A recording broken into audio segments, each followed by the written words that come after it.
Allô, est-ce que vous me recevez?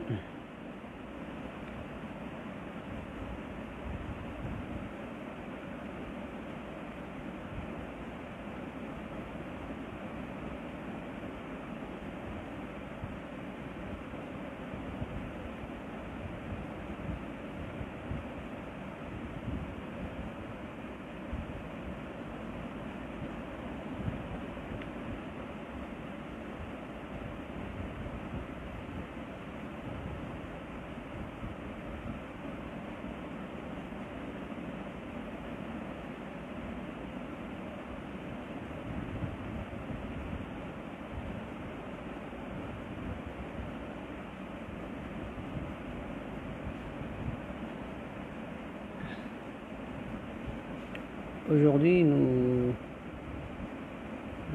Allô.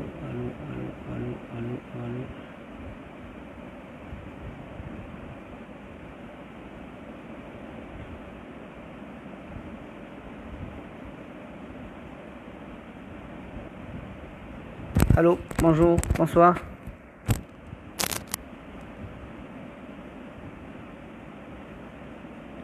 Est-ce que vous me recevez?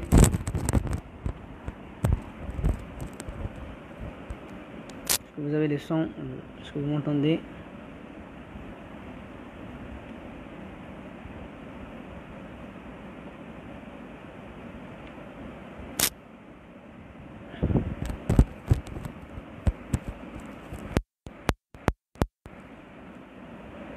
Bien, ok.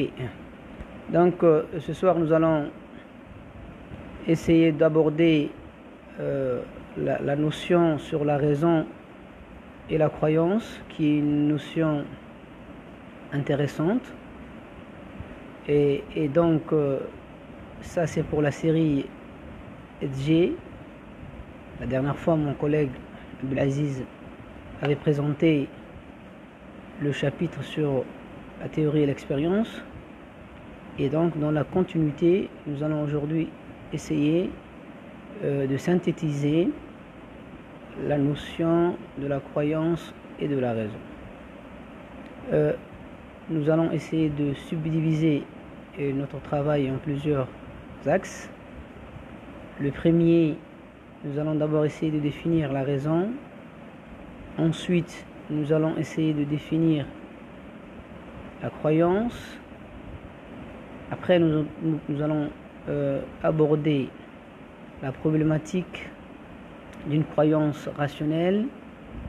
Et ensuite, nous allons essayer d'évoquer est-ce que la raison peut connaître l'existence de Dieu, c'est-à-dire est-ce que la raison peut-elle percer le mystère de la foi ou bien de l'existence de Dieu. Enfin, nous allons essayer de clore par la raison, le scepticisme, peut-on douter de la raison, et enfin, nous allons essayer de voir la foi comme dépassement de la raison. Tout d'abord, on va essayer de définir le concept de la raison et de la croyance. La raison est par définition une faculté de l'homme, c'est celle qui nous distingue des autres êtres vivants, les animaux et les plantes, etc.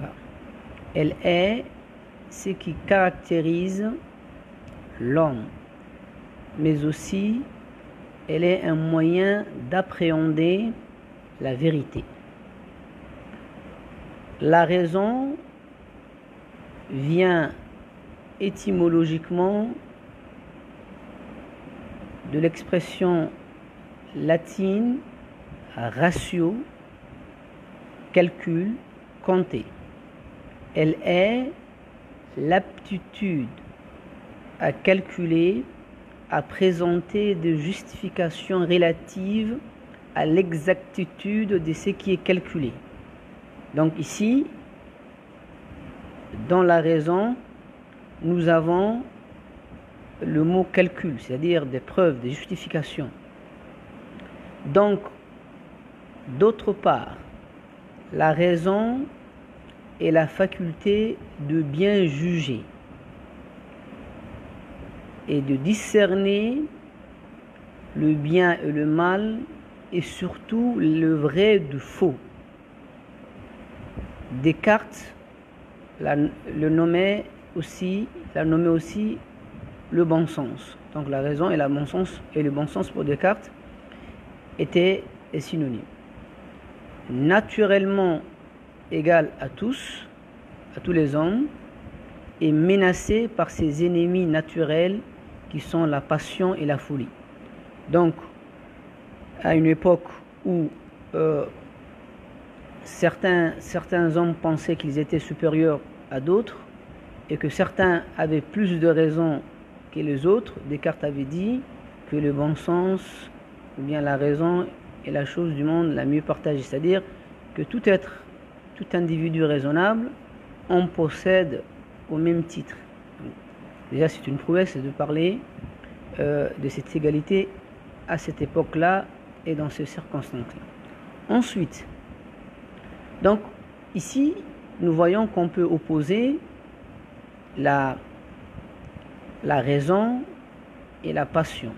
Donc, lorsqu'on est passionné, on ne réfléchit pas, on ne raisonne pas, on ne calcule pas, on est guidé par notre instinct et nos désirs. Ensuite, dans la philosophie grecque, la raison est nommée logos, terme qui désigne en même temps la parole. Donc la parole, le langage et la raison ont la même étymologie. Pour les Grecs, la raison n'est pas dans la chose, c'est-à-dire on ne pourra pas trouver la raison dans des phénomènes naturels incohérents et aberrants. Mais dans l'ordre du discours, la raison désigne la capacité humaine à produire des enchaînements et des propositions qu'on appelle raisonnements, et dont la cohérence provient des règles logiques précisément définies. Donc, ici, la raison nécessite une cohérence logique et un enchaînement rationnel des propositions. Toutefois, lorsqu'on parle de la raison, c'est-à-dire cette faculté-là, il ne faut pas la confondre avec le substantif raison, que beaucoup d'entre nous l'emploient comme étant, n'est-ce pas, un motif, une attention. Ça, c'est concernant la raison. Donc la raison, pour s'exprimer, elle a besoin d'une cohérence, d'une démarche, d'une rigueur. Maintenant, nous allons essayer de voir la croyance. Qu'est-ce que la croyance?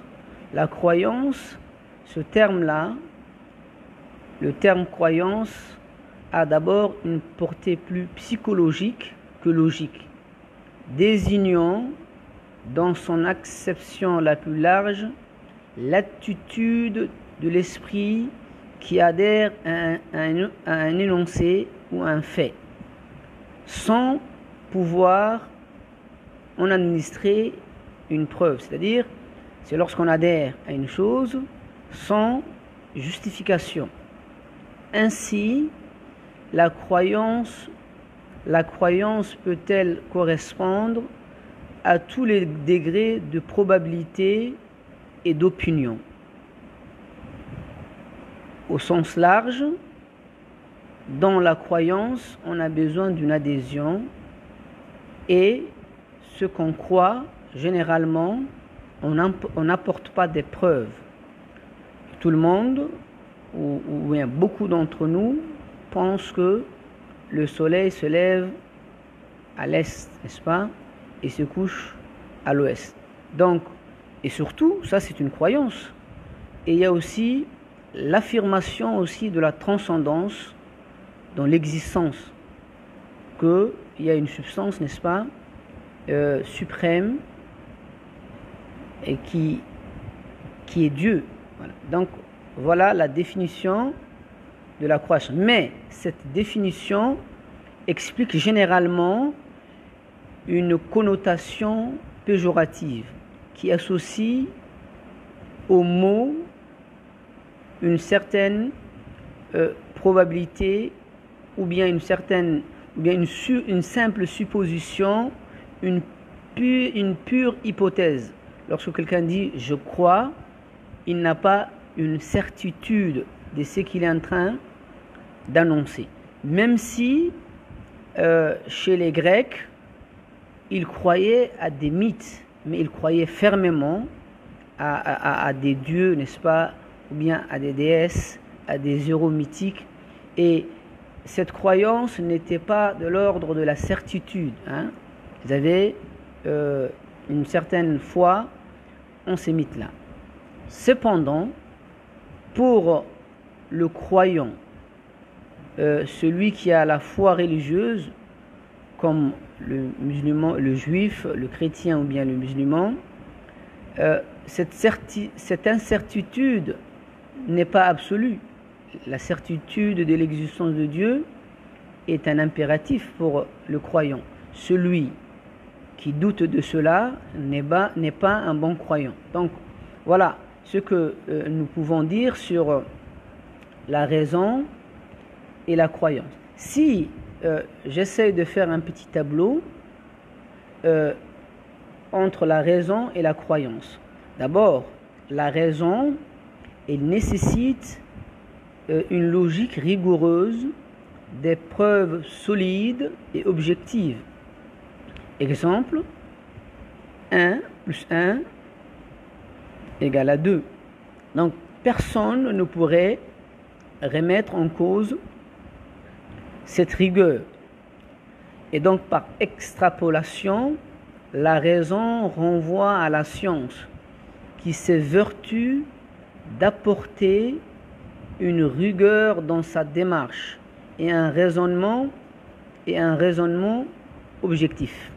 Exemple, la science va expliquer le tsunami et comment à la lumière de la géologie par la collision des plaques tectoniques.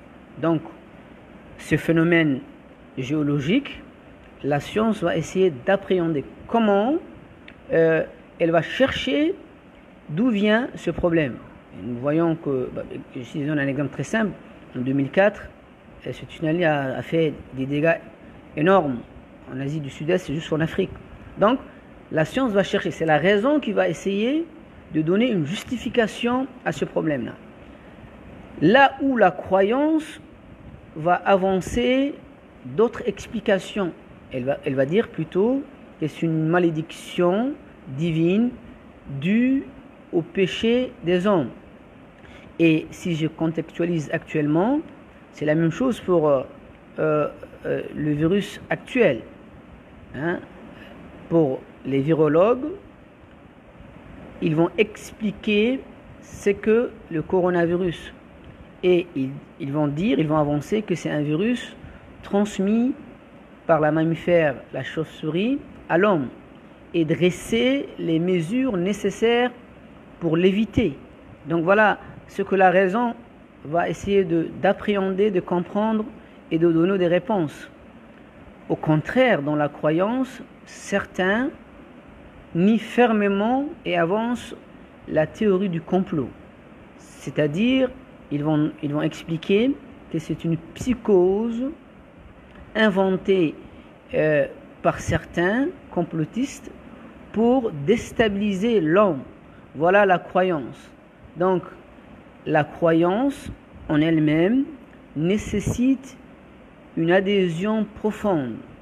Croire sans preuve, acte de confiance, croire en l'immortalité de l'âme et à l'existence d'une vie après la mort. Donc, par extrapolation, la croyance nécessite une conviction profonde et une acceptation sans condition. Donc voilà ce. Bon, pour la mort aussi, pour la problématique de la mort, les médecins légistes vont expliquer comment cet individu, ou bien ces cadavres, est mort. Ils vont donner des explications à la médecine légale. Ils vont dire voilà, il est. Et surtout lorsqu'on suit généralement les séries policières, nous voyons que le médecin légiste décompose le corps et va chercher à travers la raison, l'expérience, à trouver le comment de cette mort.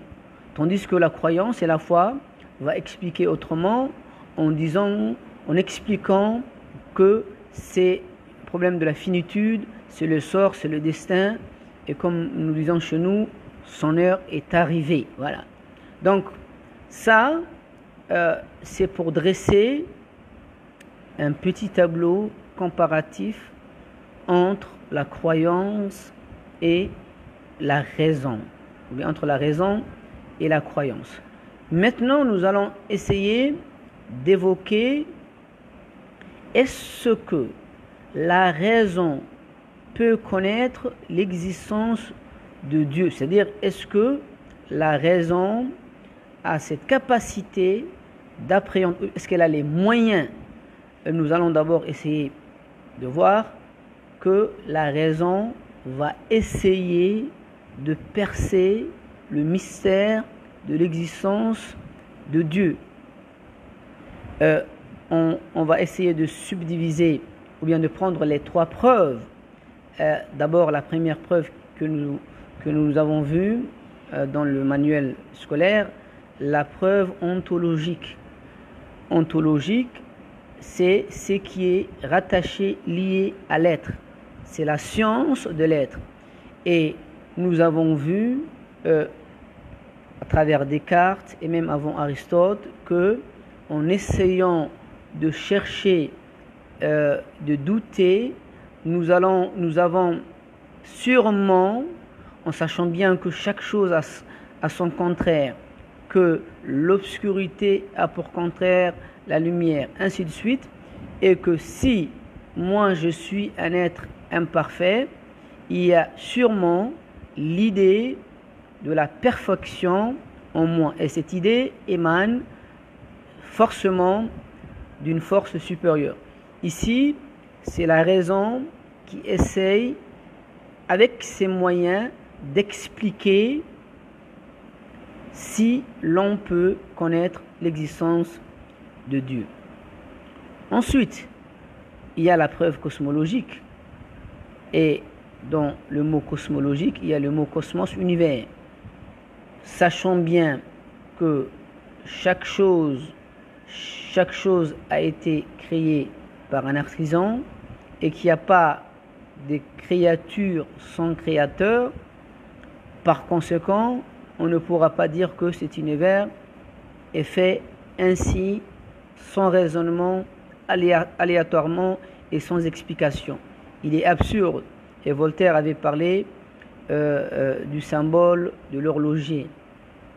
Pas d'horloge sans horloger, et par extrapolation, pas de créature sans créateur.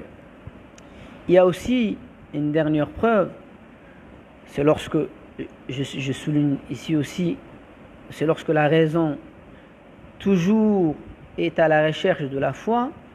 Donc dans la preuve téléologique, lorsqu'on voit la belle harmonie de cet univers, c'est-à-dire comment les choses s'enchaînent, comment les espèces vivent les uns dépendamment des autres, et comment il y a une cohérence dans la nature, l'on ne pourra pas dire que cela vient du hasard, n'est-ce pas? Il y a forcément une force organisatrice derrière cette cohérence naturelle. Donc, nous voyons ici que la raison se donne les moyens de chercher l'existence de Dieu. Mais pour autant, est-ce qu'elle est à même de connaître cela, sachant qu'elle-même, elle a des limites, n'est-ce pas? Et nous allons voir ces limites-là tout à l'heure. Je voudrais aussi évoquer ce qu'on appelle la croyance rationnelle. Sur la croyance rationnelle qui fonde le sentiment religieux, à savoir la croyance en Dieu. Pour Jean-Jacques Rousseau, il écrit et évoque dans son livre Émilie, les plus grandes idées de la divinité nous viennent par la raison seulement. Et pour lui, les religions monothéistes sont en train d'altérer cette raison-là en ajoutant des incertitudes et en brouillant, n'est-ce pas, le message rationnel. Donc pour lui, les religions révélées n'ont fait que brouiller cette certitude rationnelle. Lorsqu'on essaye d'étudier le Talmud ou bien la Bible, c'est ces histoires-là qui altèrent la raison, et lui, il prêche pour une croyance rationnelle. Ainsi, pour Rousseau, ces grandes religions ont pour moteur la passion et non la raison.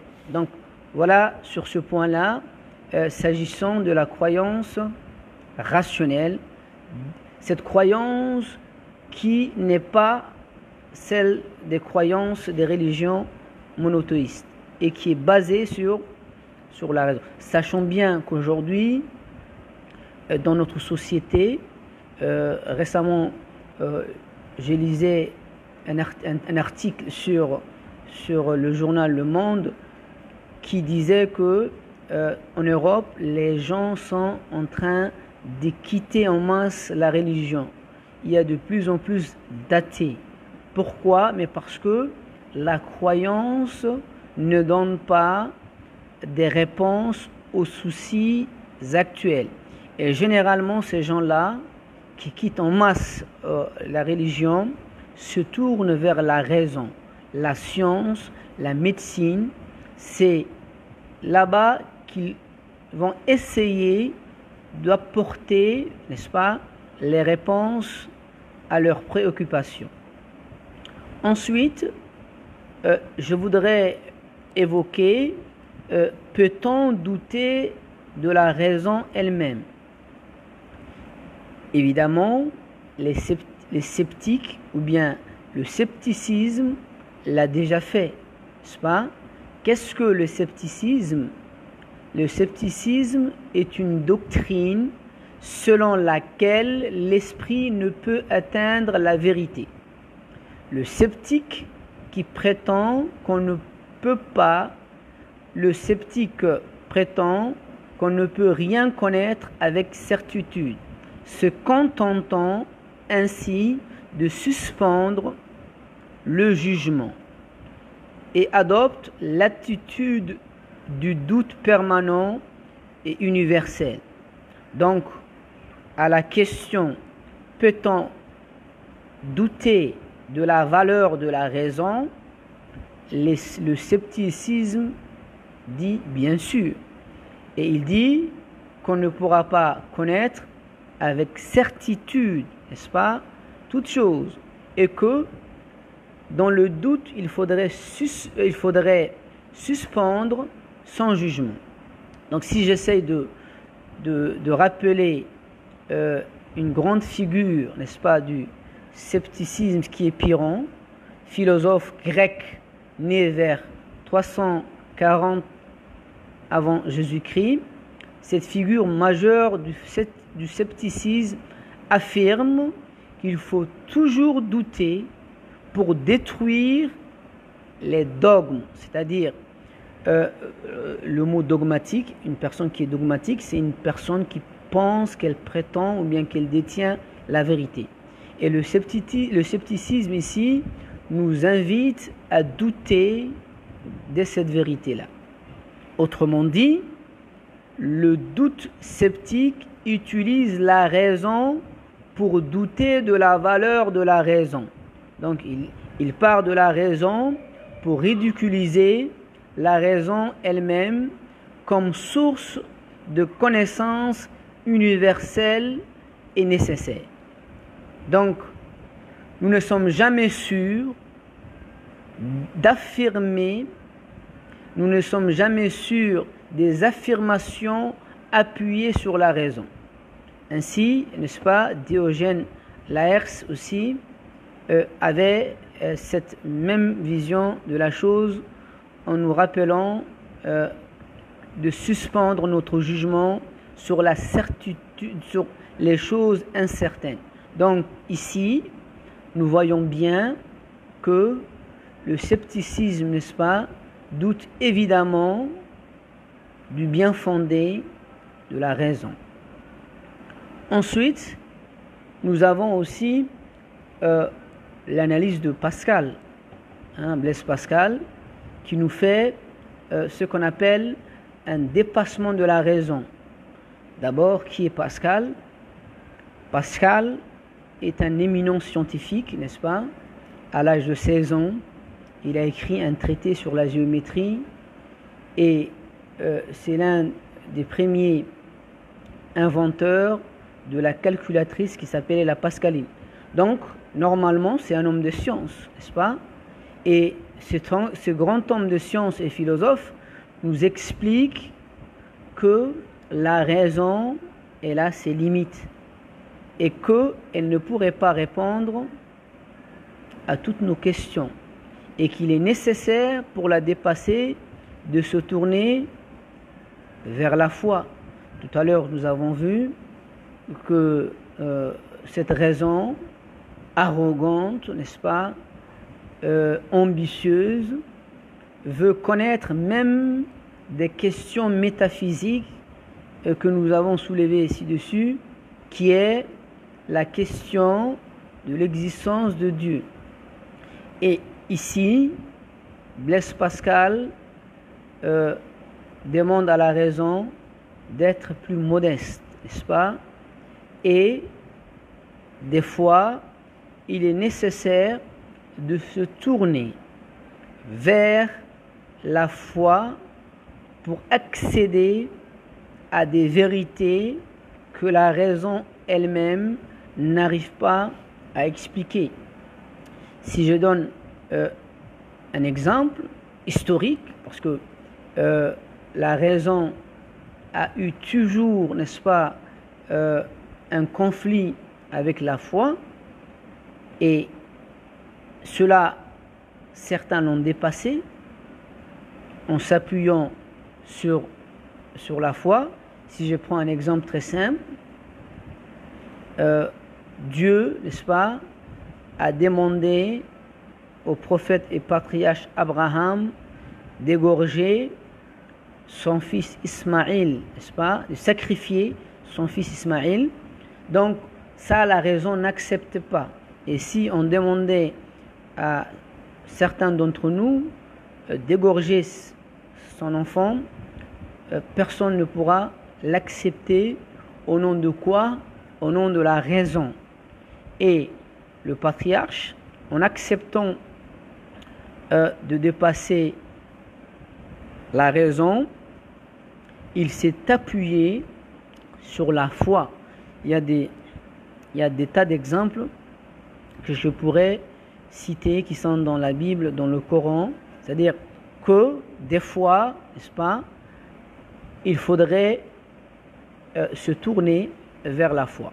Et donc, il ne faut pas que la raison sous-estime la foi et que la foi, elle aussi, oublie totalement la raison.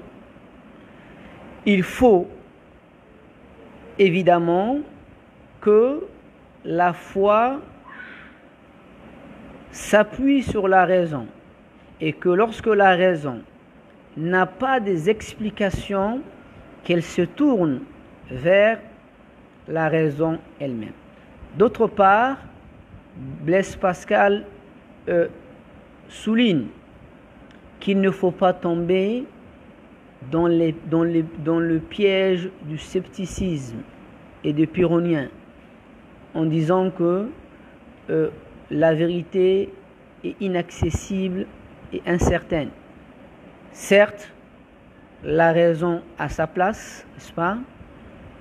Elle doit expliquer les phénomènes à travers un raisonnement rigoureux, à travers des preuves solides, mais elle ne doit pas s'occuper de tout. Et des fois, elle doit savoir s'incliner ou avoir l'humilité de se tourner vers la foi.